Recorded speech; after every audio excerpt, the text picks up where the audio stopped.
بسم اللہ الرحمن الرحیم۔ السلام علیکم ورحمۃ اللہ۔ سپریم کورٹ کے 8 ججز نے مخصوص نشستوں کے معاملے کے اوپر جو ڈیٹیل ججمنٹ جاری کر دی ہے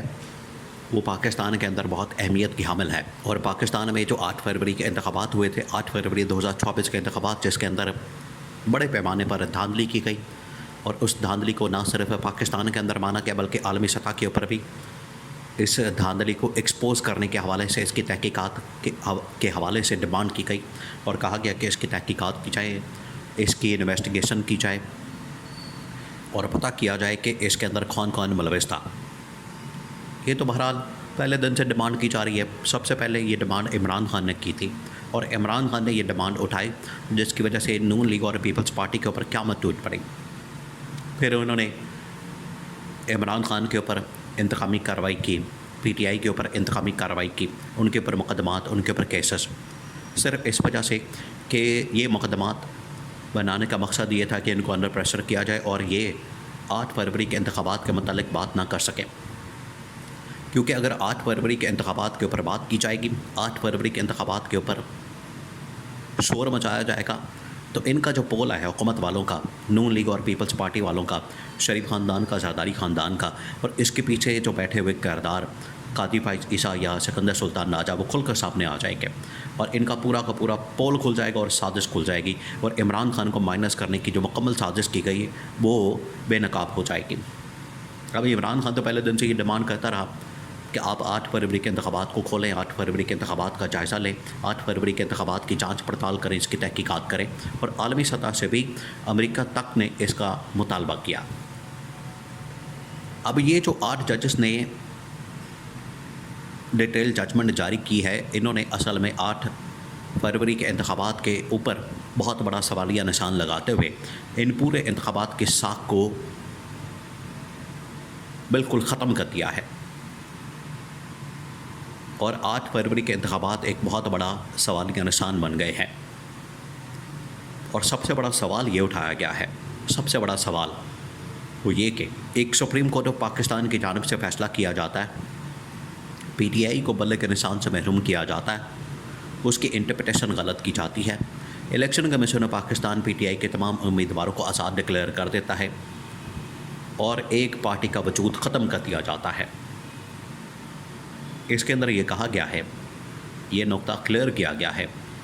کہ انتخابی نشان اگر نہ ہو کسی جماعت کے پاس تو اس کو الیکشن سے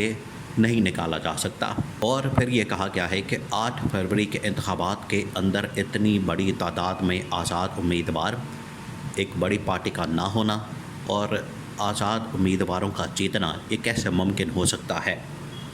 یہ سب سے بڑا سوالیہ نشان اٹھا دیا گیا۔ پھر ان آزاد امیدواروں کو ہروا کے نون لیگ اور پیپلز پارٹی کو جتوا دیا گیا۔ دیکھیں، جب 8 فروری کے انتخابات ہو گئے تھے تو عمران خان اور پی ٹی آئی نے اس کے اوپر بڑا سسٹمیٹکلی کام کیا کہ 8 فروری کے اندر کیسے دھاندلی کی گئی ہے، کون کون سے حربے ہتھ کنڈے استعمال کیے گئے ہیں، کس طریقے سے فارم 45 کو فارم 47 کے اندر بدلا گیا، فارم 45 میں تبدیلی کی گئی، فارم 47 میں تبدیلی کی گئی، اور نون لیگ اور پیپلز پارٹی کو کس طریقے سے ہاری ہوئی سیٹیں جتوائی گئیں، اور ان کا مینڈیٹ جو ہے کرا کے سمپل میجورٹی کے اندر کنورٹ کیا گیا، کیونکہ یہ تو پہلے سے ڈیسائیڈ ہو چکا تھا کہ دونوں کو لانا ہے، دونوں کو اقتدار دینا ہے، دونوں کو لا کے بٹھانا ہے، کیونکہ یہ دونوں کرپٹ ہیں، دونوں بے ایمان ہیں، دونوں فراڈی ہیں، دونوں 2 نمبر ہیں، جھوٹے ہیں، کرپٹ ہیں، لوٹ مار کرتے ہیں، این آر او لے کے آئے ہیں، اپنے کیسز معاف کروا کے آئے ہیں، اور یہ جو چوروں ڈاکوؤں کا ٹولہ ہے یہ بڑے سوٹیبل ہے، اور ان سے جو مرضی کام لیا جا سکتا ہے۔ لیکن اگر عمران خان کو اصل مینڈیٹ کے ساتھ اقتدار کے اندر بٹھا دیا گیا تو عمران خان تو اتنا طاقتور ہو جائے گا تو وہ پھر کسی کی بات نہیں سنے گا، جس کی وجہ سے عمران خان نے مختلف اوقات پر اپنے کچھ نکات وغیرہ بیان کیے ہیں کہ پاکستان کو آئین اور قانون کے مطابق چلانے کی ضرورت ہے، فوج کو اپنے آئینی کردار کے اندر واپس جانا ہوگا، اور اداروں کی جو سول بالادستی ہے، پارلیمنٹ کی، سپریم کورٹ کی، ان کو یقینی بنانا ہوگا، اور فوج کی اداروں کے اندر مداخلت اور سیاست کے اندر مداخلت کو ختم کرنا ہوگا. یہ اس طرح کے پوائنٹس، اس طرح کے نکات عمران خان اکثر اوقات دیتا رہتا ہے. لیکن 8 فروری کے انتخابات کے بعد یہ بات ثابت ہو گئی کہ عمران خان کا جو نظریہ اور ویژن ہے وہ بالکل ٹھیک ہے کہ کس طریقے سے پاکستان کے اندر عوام کے مینڈیٹ کو چوری کیا جاتا ہے، ڈاکہ مارا جاتا ہے، اور چوری اور ڈاکہ مار کے ایک جعلی حکومت کو مسلط کیا جاتا ہے، جو پچھلے کئی سالوں سے یہ سلسلہ جاری ہے.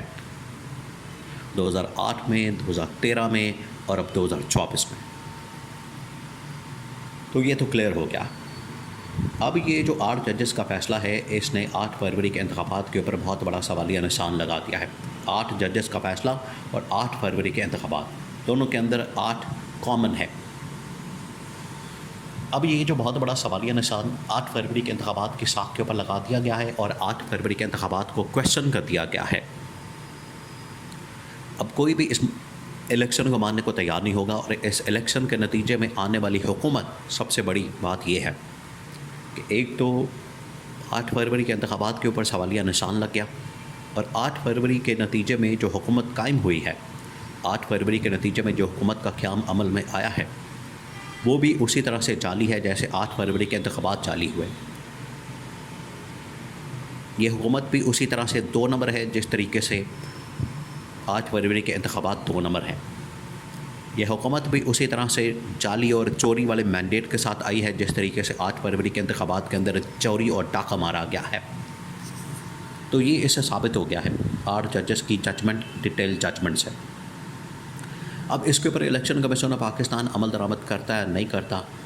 وہ اس میں اب بہانے کرے گا کہ پی ٹی آئی نے انٹرا پارٹی الیکشن نہیں کروائے، پی ٹی آئی نے ہمارے سامنے اپنا آئین نہیں رکھا، پارلیمنٹ نے الیکشن ایکٹ پاس کر لیا ہے. بھائی جب 8 فروری کے انتخابات ہو گئے مشکوک، اس کے نتیجے میں آنے والی گورنمنٹ ہو گئے مشکوک، تو ان کے جتنے بھی اقدامات ہیں وہ بھی سارے کے سارے مشکوک ہو گئے. تو یہ تو سلسلہ اب چل پڑا. اس وجہ سے الیکشن کمیشن پاکستان کوئی بھی سہارا، کوئی بھی جواز یا کوئی بھی منطق پیش کرتا ہے تو وہ بھی مشکوک ہوگی. الیکشن کمیشن پاکستان کو اس کے اوپر عمل درآمد کرنا پڑے گا، مینڈیٹ واپس کرنا پڑے گا. عمران خان کو 225 نشستیں واپس کرنی پڑیں گی جو کہ 2/3 اکثریت کا مینڈیٹ ہے، ورنہ ملک میں پھر نئے انتخابات کروائے جائیں. اگلے 3 مہینوں کے اندر اس حکومت کو فارغ کیا جائے، اسمبلیاں تحلیل کی جائیں، اور نئے انتخابات جو کہ عمران خان کے مطابق اگلے جنوری فروری کے اندر ہونے چاہیے وہ پھر کیا جائے.